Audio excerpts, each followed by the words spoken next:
कि दिल्ली के 5006 टीचर्स का रात के 1:30 बजे ट्रांसफर कर दिया जाता है। 5006 टीचर्स का एक ही साथ रात के 1:30 बजे ट्रांसफर कर दिया जाना ये एक दुर्भावनापूर्ण निर्णय है, जिसका हमने विरोध किया है। और कई सारे टीचर्स हमारे घर पे, कोई कमलजीत सहरावत के घर पे, कोई रामवीर सिंह बिधोड़ी जी के घर पे, कोई योगेंद्र चांदोलिया जी के घर पे, कोई बांसुरी जी के घर पे, कोई हर्ष मल्होत्रा जी के घर पे, कोई अरविंदर लवली जी के घर पे। और तब हम लोगों ने अपना ज्ञापन दिया। कई टीचर्स के प्रतिनिधि भी आए, उनके साथ हम लोग मिले और हमारी यही मांग है कि ये जो ट्रांसफर हुआ है पहले इसको रोका जाए। और जैसा हमारे लवली भाई ने कहा, वो लंबे समय तक शिक्षा मंत्री रहे हैं, एक कोई पॉलिसी होनी चाहिए ट्रांसफर की। कोई शिक्षक ठीक से नहीं काम किया, आप उसको ट्रांसफर कर सकते हो। कोई टीचर बहुत अच्छा काम किया, उसके हिसाब से आप ट्रांसफर दे सकते हो। लेकिन आपके पास, दिल्ली सरकार के पास, आम आदमी पार्टी गवर्नमेंट के पास कोई पॉलिसी ही नहीं है। वो कोई कभी तरह तरह की टीचर्स की जो बातें आएंगी, आप बात करिएगा कि वो टीचिंग के अलावा कई ऐसे काम करते हैं जो टीचर नहीं करते हैं। तो बच्चे को सजाने का काम टीचर करेंगे कि वो आम आदमी पार्टी सरकार के अन्य कार्यों को करेंगे? टीचिंग जो है वो एक अलग तरीके का जॉब है।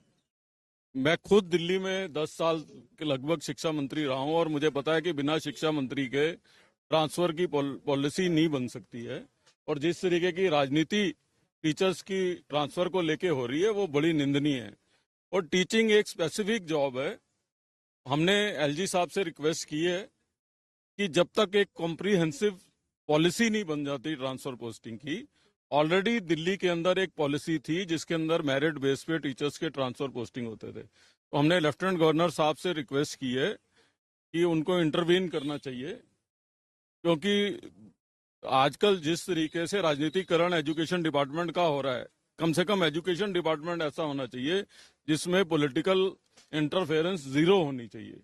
बच्चों की करियर का, बच्चों की एजुकेशन का सवाल है। तो हमने एलजी साहब से रिक्वेस्ट की है कि एक कॉम्प्रिहेंसिव ट्रांसफर पॉलिसी जब तक नहीं बन जाए तब तक इन टीचर्स को रिलीफ देना चाहिए। और ये किसी भी तरीके से ठीक नहीं है। जिन टीचर्स की रिटायरमेंट होने वाली है या जो ये टीचिंग नेबरहुड स्पेसिफिक जॉब होता है, तो इसलिए इन टीचर्स को राहत देनी चाहिए। ये रिक्वेस्ट हमने एलजी साहब से की है। टीचिंग जो है वो एक अलग तरीके का जॉब है। मैं खुद दिल्ली में 10 साल के लगभग शिक्षा मंत्री रहा हूं और मुझे पता है कि बिना शिक्षा मंत्री के ट्रांसफर की पॉलिसी नहीं बन सकती है। और जिस तरीके की राजनीति टीचर्स की ट्रांसफर को लेके हो रही है वो बड़ी निंदनीय है। और टीचिंग एक स्पेसिफिक जॉब है।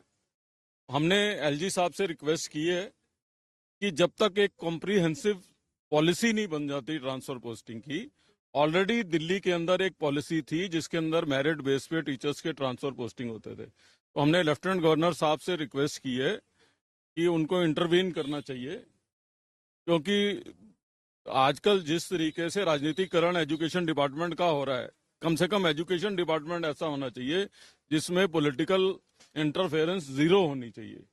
बच्चों की करियर का, बच्चों की एजुकेशन का सवाल है। तो हमने एलजी साहब से रिक्वेस्ट की है कि एक कॉम्प्रिहेंसिव ट्रांसफर पॉलिसी जब तक नहीं बन जाए तब तक इन टीचर्स को रिलीफ देना चाहिए। और ये किसी भी तरीके से ठीक नहीं है। जिन टीचर्स की रिटायरमेंट होने वाली है या जो ये टीचिंग नेबरहुड स्पेसिफिक जॉब होता है, तो इसलिए इन टीचर्स को राहत देनी चाहिए। ये रिक्वेस्ट हमने एलजी साहब से की है।